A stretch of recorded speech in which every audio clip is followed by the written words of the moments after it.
gone into the attic of my mind, and I've brought forth the image of what it was like to grow up on the edge of this park, and what it was like to play here and feel safe and feel that I was part of a beautiful environment.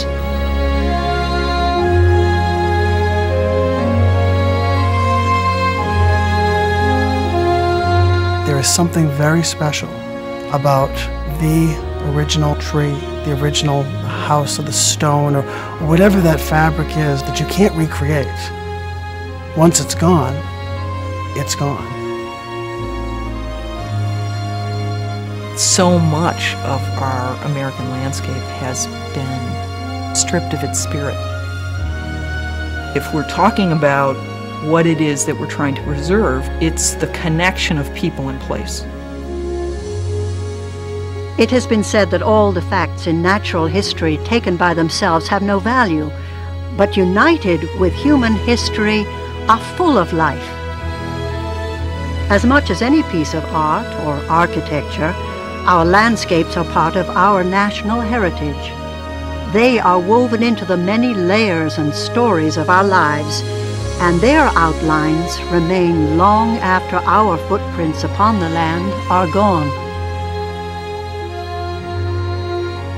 Preserving America's landscape legacy is about the ongoing holistic relationship between Americans and their land. And understanding our connections to the land helps answer some of the most basic questions of our humanity. Who are we? Where did we come from? And where are we going?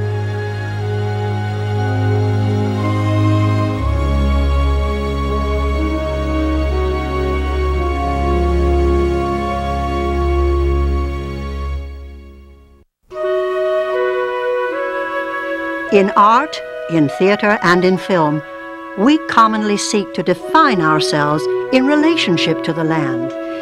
Gone with the Wind was the unforgettable saga of a wealthy Southern family and their sprawling plantation in Georgia just before the Civil War, at a time when the entire landscape and culture of the states were shifting. This Hollywood epic brought the names of Tara and the 12 Oaks plantation into the lives of millions of Americans. I don't want Tara. Plantations don't mean anything when... Do you mean to tell me, Katie Scarlett O'Hara, that Tara, that land doesn't mean anything to you? Why, land is the only thing in the world worth working for, worth fighting for, worth dying for, because it's the only thing that lasts. The plantation at Tara was fiction, but through it, a real vision of the romantic 19th century Georgian landscape was created for us by the landscape architect Florence Yock. Oh, but there, now you're just a child. It'll come to you, this love of the land. There's no getting away from it if you're Irish.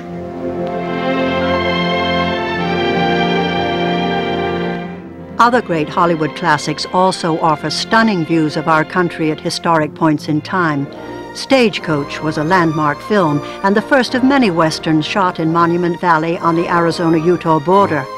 Made in 1939, this film is a document to the mythical status and raw beauty of the Wild West.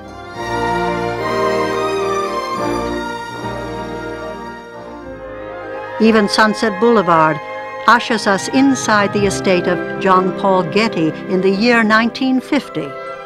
Today, that estate, complete with Gothic mansion, is an historic landmark. Hollywood's cinematic landscapes may seem a bit grandiose.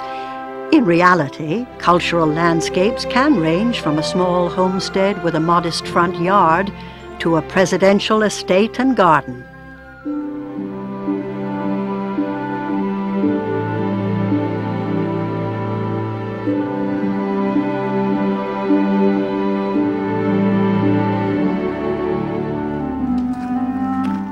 Crowning the top of the rolling green mountains of Albemarle County, the estate of Monticello gazes down over the lush Virginia countryside. Monticello was designed and created by its owner, writer, scholar, master gardener, and President of the United States, Thomas Jefferson. Well, I think one of the most significant things about Monticello is the long-distance view from the mountaintop. It was quite unusual for him to have chosen a mountaintop on which to build. One visitor said that he had placed his mind, as he has done his house, upon an elevated situation from whence he might contemplate the universe. I think it's a metaphor for Jefferson's vision of America. Jefferson's architectural ambitions didn't end at Monticello, however. The former president's lifelong search for intellectual freedom led him to the founding and design of the University of Virginia. Both Monticello and the university are great examples of our nation's historic designed landscapes. We created a small village and called it the Academical Village. It was to be a place where faculty and students could live in direct proximity with one another, but not in the same big building. And throughout the week, throughout the year, share their daily lives as they studied, as they learned. Since 1825, when the first classes were held, we've never been without students and faculty in this place. So the concept has remained alive and well all that time.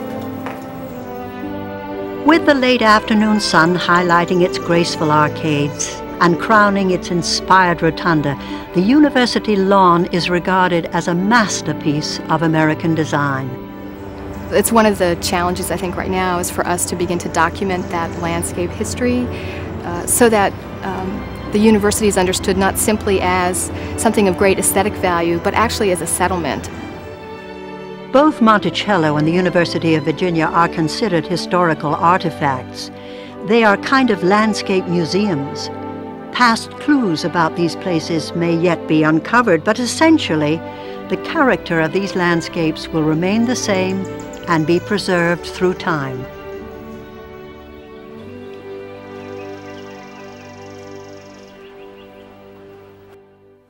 The common sense of people when you say historic preservation is freeze frame. Stop it, put a glass house around it, turn the key in the gate, don't let people in, and try and let it stay there by itself. It doesn't apply very well to historic resources of any kind, but it especially doesn't apply well to land, because the landscape is so alive. I mean, it's composed of alive elements, soils, water, vegetation, and you can't freeze frame it even if you were to try.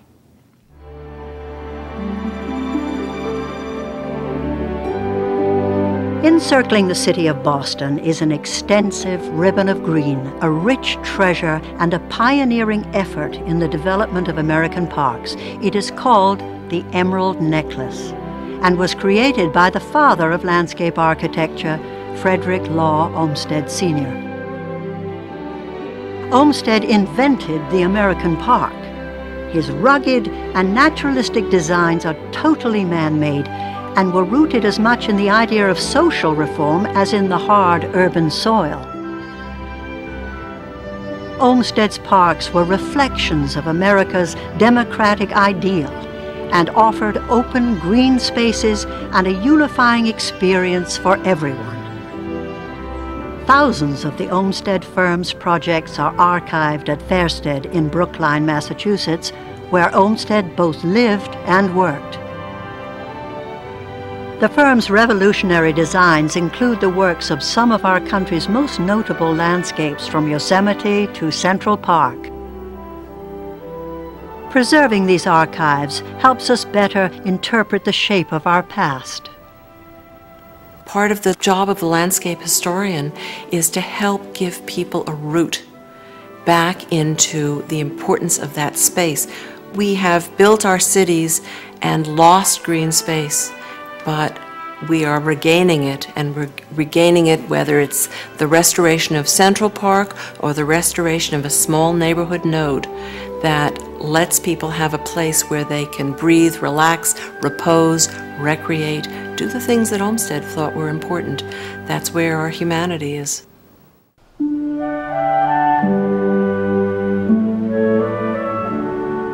Reading stones has always been a way of interpreting the past, present, and future.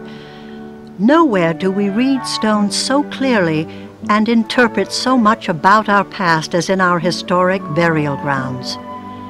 tombstones often mark a beginning and an end. Often what we must seek to understand is the middle. One of the oldest surviving design cemeteries in America is Mount Auburn in Cambridge, Massachusetts. Created in 1831, Mount Auburn is a testament of the time and of the people who lived there. Mount Auburn was also the model for the 19th century park movement. Long before Olmsted's picturesque parks and pleasure drives were carved into the land, Bostonians took their Sunday strolls in the comforting hills of the Mount Auburn Cemetery. The public flocked here because it was the first large designed landscape of any kind in this country that was open to the public. This was an agricultural area, fields and woods. Here suddenly was this wonderful woodland with ornamental trees and winding paths and roadways, and people came from all classes of society, guidebooks in hand, strolling, looking at the monuments that had been erected. It makes you feel a part of American history just walking around this magnificent landscape.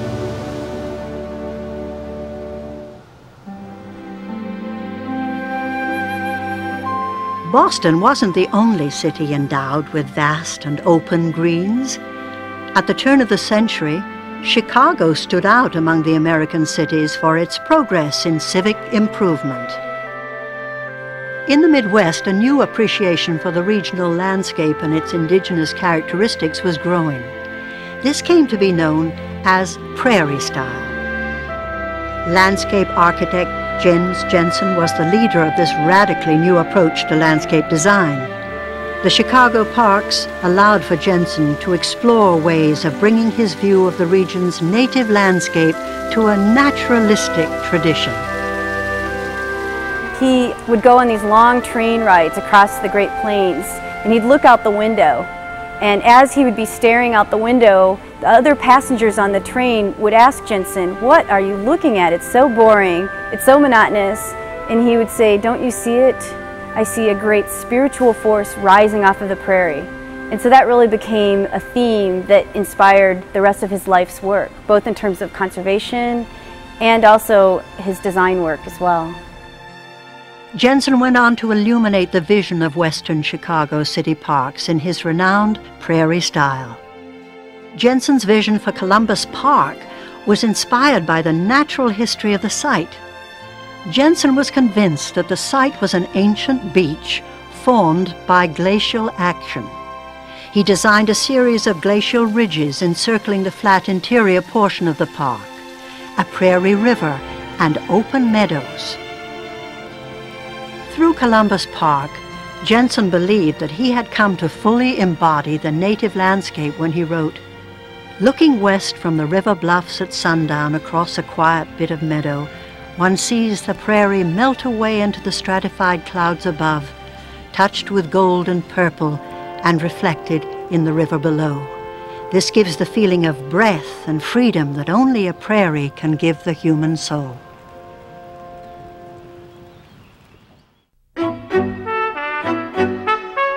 Many of the great landscape architects and designers of the time were attempting to create an experience that was not only uplifting in beauty, but transcendental in natural scope.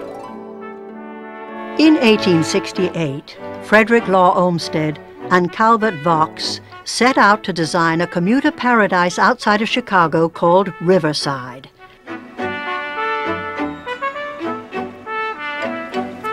The community was to be a kind of suburban utopia. This prototypical village was sculpted out of gently winding streets filled with extensive greens and spotted with generous homes set well back from the streets. Possessing a true pastoral character and a deep sense of tranquility, Riverside was an early, conscious attempt at reconciling city life with the benefits of the country. It's like an oasis when you're away from town and you drive in after a little absence and get off the busy streets that border us, see all the lush greenery, you know you're home again. The ongoing preservation of Riverside is about protecting a prototype.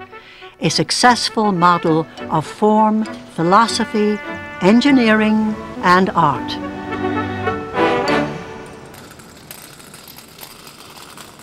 As people move back into urban areas and reclaim them, there's not only this interest in the building, the house, the mantle, the floor, but also the questions you're raising about who planted this tree, what was this garden like, who put this wall in here.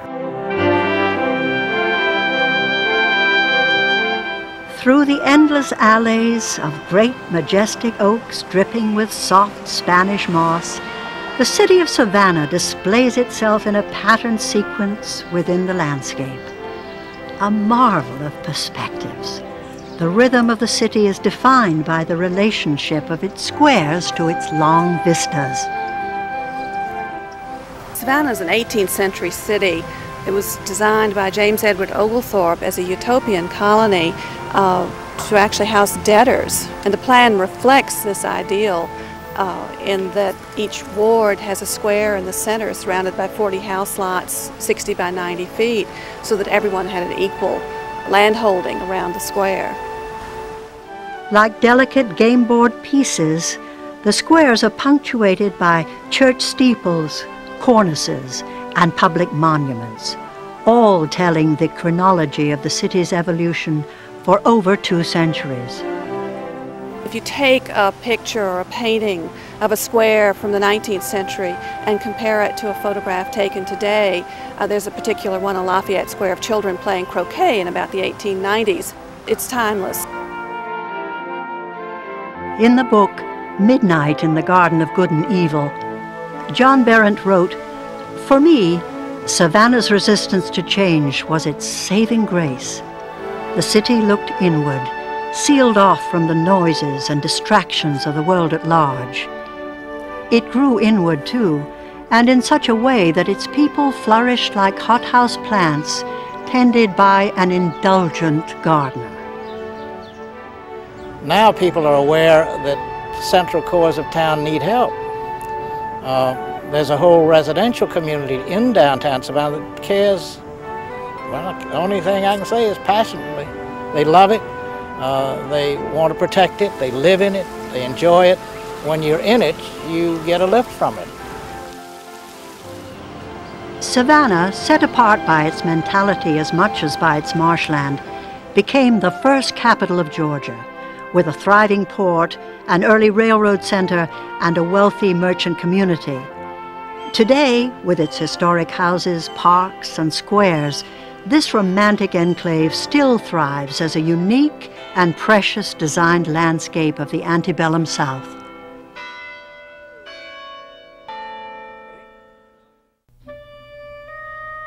There are landscapes across America that tell us stories of how people lived and how land was adapted to lifestyle.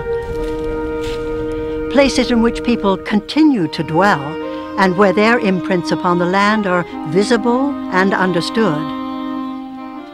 In these vernacular landscapes, the common becomes special and the ordinary unique.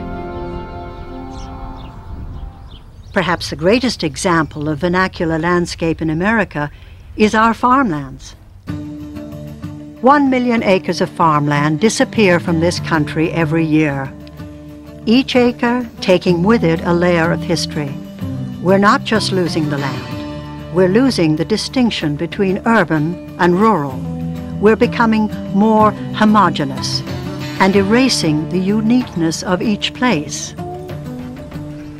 It tugs at our heartstrings every time we see a family farm going up for auction, because those values embodied in that landscape and that land use run very deep in our culture. However, when it comes to translating that into action in terms of historic preservation of farm landscapes, it is much more difficult for people to make that translation into the real world and recognize that that landscape is itself historic and worthy of preservation as much as a more formally designed garden.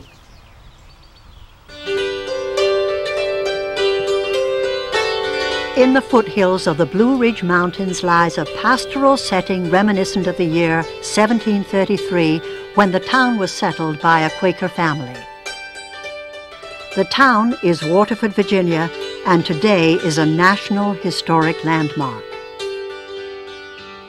Just being in Waterford feels like a walk in America's past. Acres of rolling farmlands, hillsides dotted with barns, an old schoolhouse, a village green and a small burial ground. Family farms have been the defining feature of the Waterford landscape since its settlement in the 18th century. But today, land use is changing. Waterford is now standing in the path of suburbanization. The economic viability of farming is slipping, and housing development is in demand. Preservation in Waterford first was a function of the highway going in one direction and the railroad in the other, and Waterford being left in the middle and abandoned and forgotten. And it was forgotten from the late 19th century into the middle of the 1930s. Just nothing happened here. Remember, too, this is not a museum. These buildings are lived in by people who own them. This is not some place where people dress up in period costumes and parade up and down the streets for the entertainment of tourists from far and wide. This is a place where people actually live out late 20th century lives in the context of an 18th and 19th century vernacular landscape. If you had these same houses surrounded by an asphalt parking lot, you wouldn't have the village of Waterford. You would just have some artifacts left over in the landscape. And it is that connection to the landscape, to the creek, and to the rolling hills that's really important for the village. Waterford is a life-sized history book from the 1900s. It is a unique resource, one that is being preserved and carefully planned for future generations. Encroaching development is not just an issue for our farmlands, it can happen anywhere. Enshrouded in lush tropical vegetation, cascading waterfalls and steep forested mountains, K&I is a unique and special place on Earth. Located on the rainy windward coast of the dormant volcano Haleakala, K&I is known for its rugged beauty, serene pools of irrigated taro fields, missionary churches, and simple plantation-style houses. The K&I Peninsula juts into the ocean, its sharp black lava rock pounded by waves. On land, an ancient irrigation system has created squares of taro fields which glint like mirrors, reflecting the ever-changing sky. Taro also reflects something much more important to the people of K&I, a centuries-long tradition and kinship that Hawaiian people have with their land. For them, the taro plant represents more than a cultivation story. It is intimately linked with the Hawaiian creation beliefs, and taro is as native to the land as they themselves. When the sky came down and touched the earth, the first taro grew. The name we refer to the sky is called Wakea, and he is Sky Father. And the Papahonua that he came down to was called Ho'ohoku Kalani. And the both of them had a child. The child was born malformed. And in Hawaiian thinking, a malformed child belongs to heaven. So they buried the child outside of the house, and the next day, upon the grave of the child, a taro plant grew. It was the first taro on earth. And they called that taro plant Ha'aloa because the stalk, loa, were long, and ha were the long breath. The next year, another male child was born to this couple. And they called this child Ha'aloa, for he received life from his older brother. And he was the progenitor of all of the Hawaiian people. So to a Hawaiian, especially a po'ekanaka maoli o ke ia papahonua, a real person of this land, Hāloa is your older brother. Taro spans over 1,500 years on these islands and bespeaks a very old relationship with the land itself, one that has endured through the myriad changes in history and relates a very special place to a truly unique people and way of life. I told my children that if they were blessed with eyes, they would never need to be bored, that they could walk the same path every day and find something new. When you look at this field, what's the first thing you notice? Perhaps the old barn at the edge of the hill, the hay bales scattered around the rich green pastures. But what else? Walks, drives, a tree in a specific location, a fence in an odd place, or perhaps an obvious lack of fence in another. There's an old path cut in the ground that starts at the barn but is now lost in the grass. The path could have been made from dragging heavy tools and loads in from the fields. Certain types of vegetation that grow here also speak to the values and economies of the place. These plants are not indigenous to the region, but rather were planted and cultivated here for a reason. For centuries before the Europeans arrived, the coasts of Point Reyes, California, were inhabited by the Miwok Indians.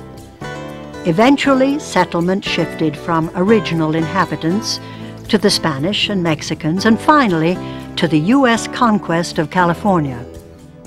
The result was the breakup of the great domains into cattle ranches, beef, and dairy farms. Cattle have roamed the brushy lands of Point Reyes ever since. Herds still graze in its pastures, just as Congress intended when it passed legislation authorizing it as a national seashore in 1962. Point Reyes is a wild and beautiful place that sticks out into the Pacific Ocean like an arrow. When the gold rush hit California in 1849, a number of people found that there was a different kind of gold, and that was the butter they could make out here for the hordes that were populating San Francisco and the rest of California. They called it cow heaven because the pastures were so rich. And so within a few years after the gold rush, the Point Reyes was the biggest dairy producer in the state of California. These original pioneers were supplanted in time by various immigrants from Ireland, Switzerland, the Azores, who came with a vision of becoming a part of America and American life. And they came and worked very hard here, worked on these ranches as tenants, and eventually were able to save their money and buy a lot of these ranches. Our parents were immigrants from Portugal, and when they came to the United States, and my dad especially, was naturally to come to a better living, to a free country, and that's what he did. He worked hard and he was successful. In turn, we've continued to take care of the land and preserve it so it'll be here for future generations. Like Waterford, Point Reyes is also a passage out of time, but an active one that continues to grow and evolve with its inhabitants. To unlock the secrets of a landscape, you need to ask some basic questions. What's the history of the place? Who lived there? And who's still around to remember what it was like and help fill in the blanks? The descent into the airport at Long Beach passes over a bewildering and complex landscape of oil wells, light industrial plants, shopping centers, and subdivisions. Sitting conspicuously in the middle of it all is a low hill with a thick plantation of large trees sheltering an old house. This is Rancho Los Alamitos in Southern California. Once a 300,000-acre oasis in the 1790s, it evolved into a family ranch in the 1920s and 30s with elaborate gardens and splendid vistas.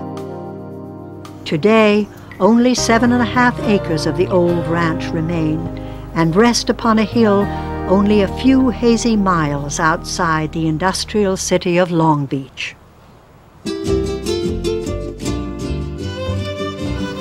For the children of Fred and Florence Bixby, Rancho Los Alamitos was a golden place to grow up, where you could have a lot of freedom, but there were certain constraints to be proper as well, so it was balanced, just as the garden was balanced against the ranching activity. Well, I was born in 1929, and I have my first memories of being here in the late 30s, when I was able to ride a tame horse and do a few things. And we used to come down here and forage around the barns and all kinds of things to do. You could move grain sacks and make forts, and you could jump in loose hay, and you could look at the animals and watch them team up horses behind wagons and ride on the wagons. And ultimately I got a job one summer doing the chores, milking cows and making cream and butter and the whole thing that shore people do. But if you come on this side, you're kind of stuck in a time warp, and you can sort of feel how it might have felt quite a number of years ago when you lived on a site like this. Quieter, you can hear the doves, and you can hear the trees, wind blowing, and it has a different feel than any residential lot you'll go into in the urban areas. The preservation of the house and gardens at Rancho Los Alamitos is being undertaken with an unusually complete knowledge of what they originally contained.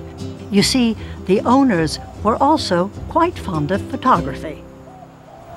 Views outward to the garden were very important to Florence Bixby, and it was as though the indoors just sort of flowed outdoors. There was always an invitation to step out. They were looking for dappled spaces, places to sit outside and enjoy a very pleasant outdoor environment with all of the sounds and the smells that come with a garden. Preserving Rancho Los Alamitos is crucial to Southern California's heritage because it depicts a lifestyle that is long gone in the region. It is an island in a sea of change. But Rancho Los Alamitos is also an example of what could be lost forever.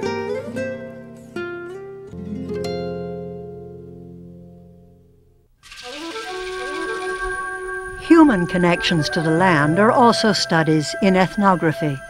Ethnographic landscapes show the connections between a cultural group and a specific place.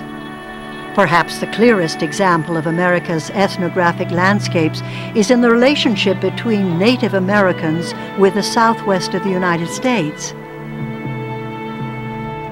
The canyons of America's west and southwest are imbued with spiritual significance for the many Native Americans who dwell there.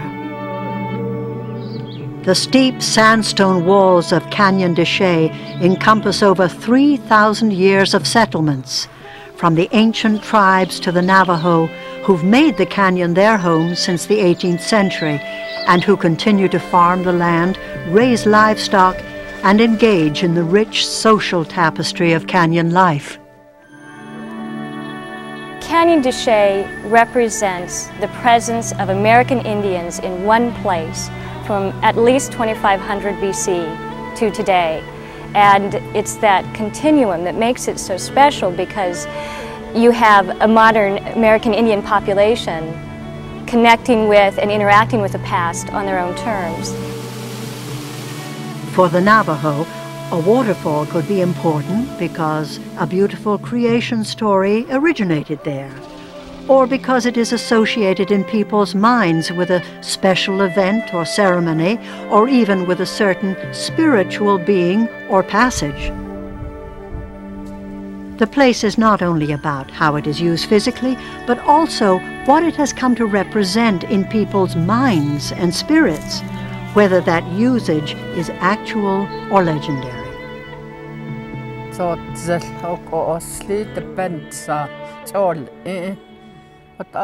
My grandmother says that to stay within the four sacred mountains, you were safe, like you were in a home, in a hogan, It kept you safe and nothing bad would happen. But if you go out of the four sacred mountains, then a lot of the older Navajos believed that you had to sing and then do offerings with corn pollen.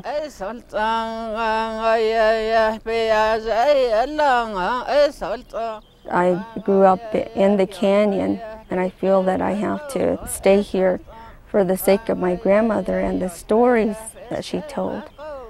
So being Navajo means a lot to me.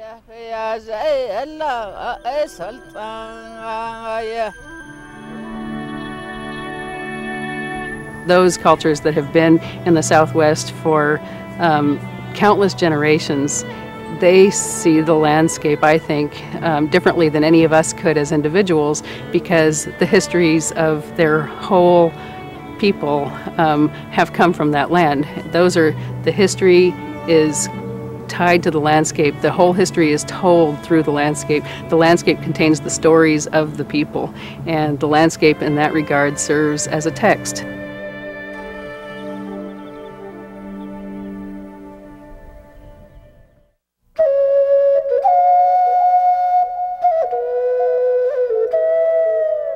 At the Petroglyph National Monument, it is a gentle rise from the juniper-covered mesa to the 5 large volcanic cones that erupted 110 to 180,000 years ago in this place. Pecked and abraded into the mesa's lava flows are over 15,000 petroglyphs that were carved into the volcanic escarpments by the Indians of the Rio Grande River Valley. The Pueblo Indians have used the locations of the petroglyphs to help guide ancestors from this world to the next.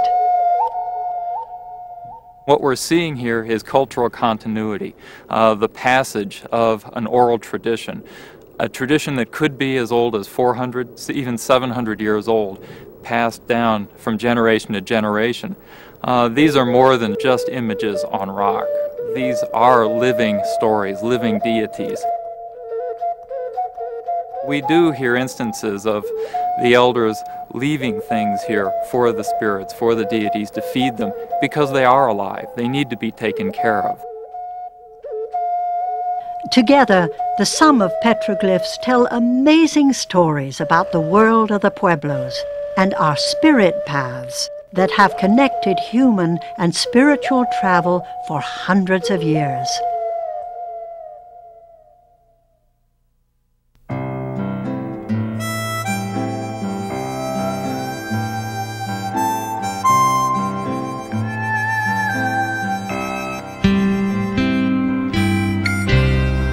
Much of the Southwest is like a passage through time, with old canyon roads and dusty stories of travel and trade. This is certainly true of the Hubbell Trading Post, a trading post from the 1880s that was also used as a homestead for the Hubbell family. Located along the Pueblo-Colorado Wash, the trading post serviced the Navajo people with provisions and necessities that were traded for wool. A lot of the elderly still come out here, and a lot of the old memories, I guess, are still in their mind. And when they come here, that memory would slowly come back to them, and I mean, they just remember the good old days. The trading post is still fully active, with its rug weavers, silversmiths, basket makers, and kachina carvers sculpting statues from the native cottonwoods. The old wood floor still creaks, bridles and bits still sway lazily from the ceiling in the dry desert heat, pieces of velveteen and jewelry still grace the shelves, and the faint smell of horses lingers gently in the air, much the way the Hubbell family left it decades ago. Because the family continued to remain here from the late 1870s until 1967, this landscape reflects an evolution or a continuum of use, which is characteristic of historic vernacular landscapes. It's messy and dirty, and it shows its history and how it was used, and I think that contributes a lot to the understanding of the place.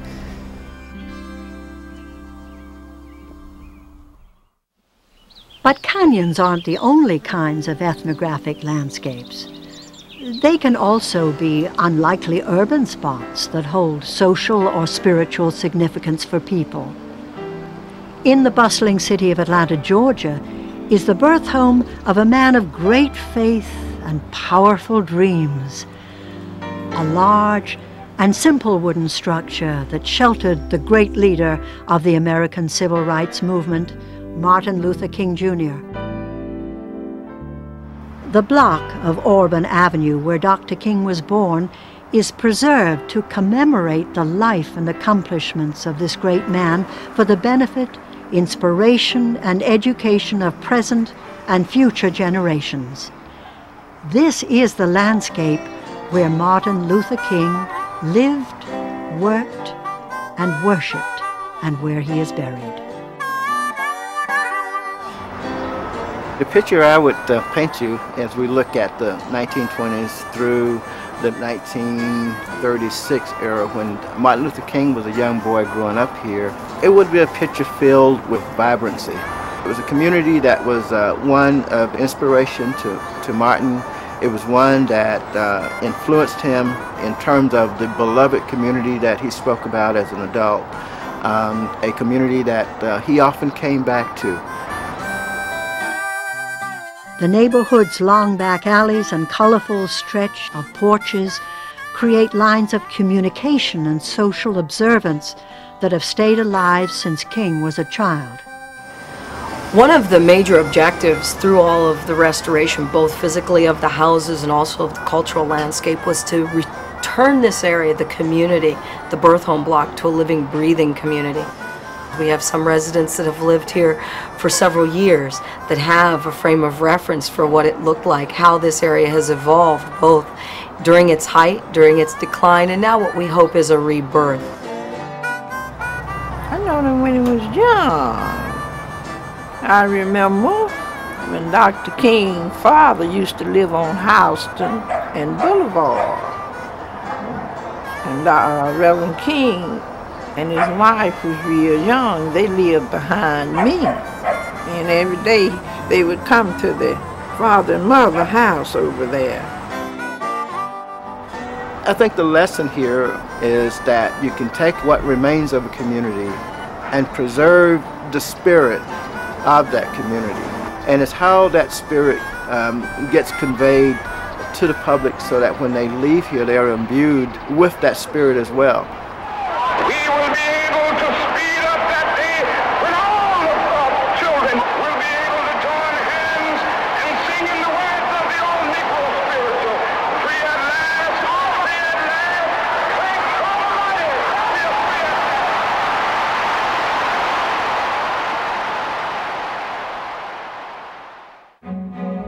History plays a great role in landscape preservation, from the homes of former presidents to Civil War battlefields. Historic sites bring to life the story of a particular place in time. Historic sites may also be connected to images in poetry or painting. Places like northern New Mexico, where Georgia O'Keeffe lived, painted and recorded scenes from her life and her relationship with the land. Or Walden Pond, where Thoreau expounded on the delights of man and his connection with nature. But historical sites are most often recognized through their connection to important people and events.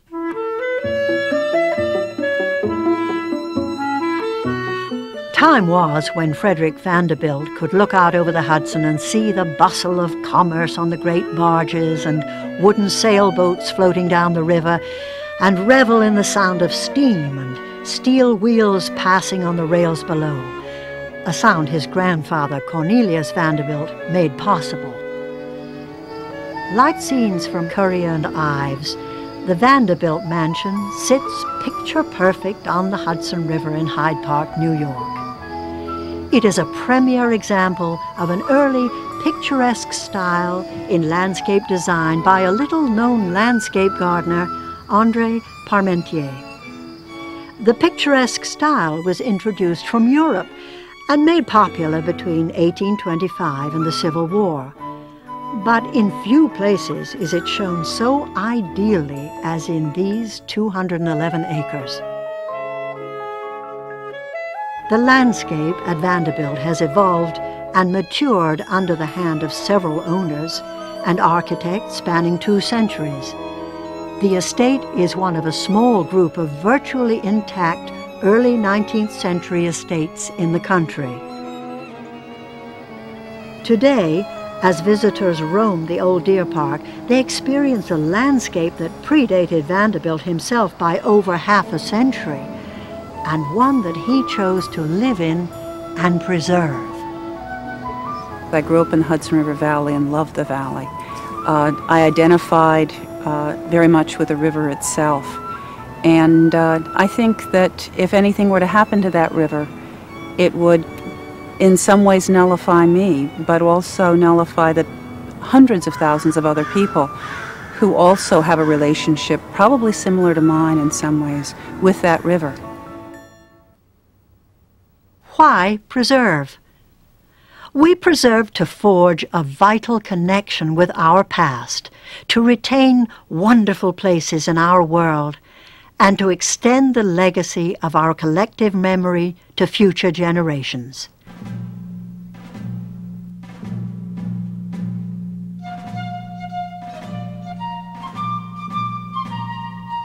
I am personally connected to Brandy Station in that I had 2 great-grandfathers that fought here, one in the 6th Virginia, Company C, and one in the 2nd South Carolina, Company C. And I feel very close to the effort to preserve their memories. The farms and hills near the village of Brandy Station, Virginia, saw much action during the Civil War. The battle there was considered the largest and the most important cavalry battle of the war. The Battle of Brandy Station was a turning point, being a prelude to Fredericksburg. The Confederacy was totally aware of the ability of the Union to fight, but here we learned that the cavalryman could not only fight, but he could ride. As during the time of the Civil War, much of the landscape here today is a mixture of pasture, cropland, and woodlands. Although Brandy Station is cited in many Civil War accounts, the area was never mapped out historically, and the war had little discernible physical impact on the landscape. Today, over 6,000 acres of the battlefield landscape have been mapped and defined. They provide a veritable walk through the Civil War history and a powerful glimpse at a strategic military zone in the hands of nature. People say, well, isn't it just another Civil War battlefield? We already have, a number of battlefields. Why save this one? And I guess you'd say the same thing about, Beethoven, wrote 16 string quartets. Why save them all? Why not just one or 9 symphonies? And how many paintings did Rembrandt do? I think each one of these things is terribly important in our lives and to us and to our children and to our country. So they're worth saving.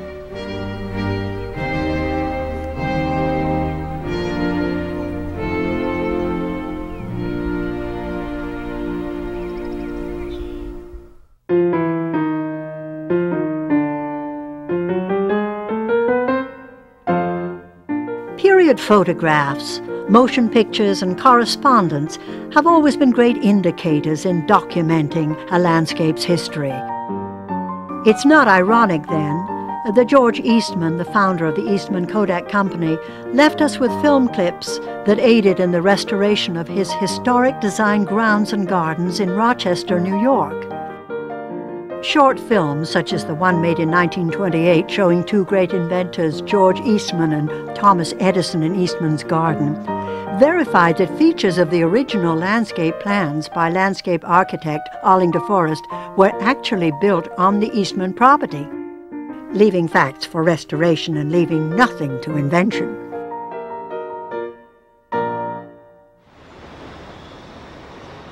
But just how do we go about interpreting a cultural landscape? From an orchard's field patterns, we can learn about the people who tended them and get a better grasp of our agricultural heritage. In the same way that museums transfer culture from one generation to another, the elements of a landscape, its trees, plants, fences, and walkways, are comparable to the material collections and objects of a museum. Imagine Yosemite at the turn of the century. Consider the first views of it and the first time people came and saw this national wonder. The whole experience almost transcended reality. Travel greatly affected the relationship Americans had to their land. When tourism started to become feasible for everyone, there were the great myths and wonders of the West. There were the real icons and symbols like Mirror Lake in Yosemite. Tourism came into being for the first time. Suddenly, the whole landscape was embedded with cultural value. Well, there are those places that are very powerful, but we've had a very significant cultural overlay. And just some would say by the nature of their being set aside as public parks makes them a cultural landscape.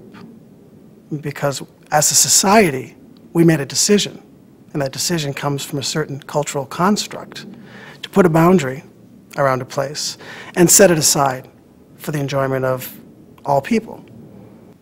When we look at the sorts of landscapes that were being preserved in the late 19th and early 20th century, they were often landscapes that were still surrounded by very beautiful places, very rural places, unspoiled quite often.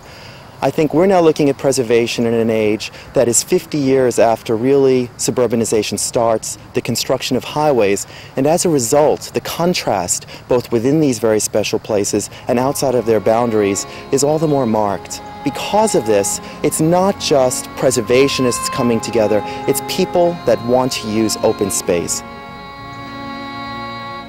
Beyond America's great creation myths are the multiple stories of our genesis. And because our landscapes are living, dynamic spaces, the story changes all the time. It evolves. It's a story that is always retelling itself and rewriting itself into our culture. As we have seen, the American landscape is more than a place. It is a cultural mosaic. Yet cultural landscapes will remain among our nation's most threatened and vulnerable historic resources. Though the land is often frayed and faded by time and by misuse, like a tapestry, it will always reveal remarkable patterns of life and of human existence. Our task for the future is to nurture the land and learn the stories it has to tell, its own and ours.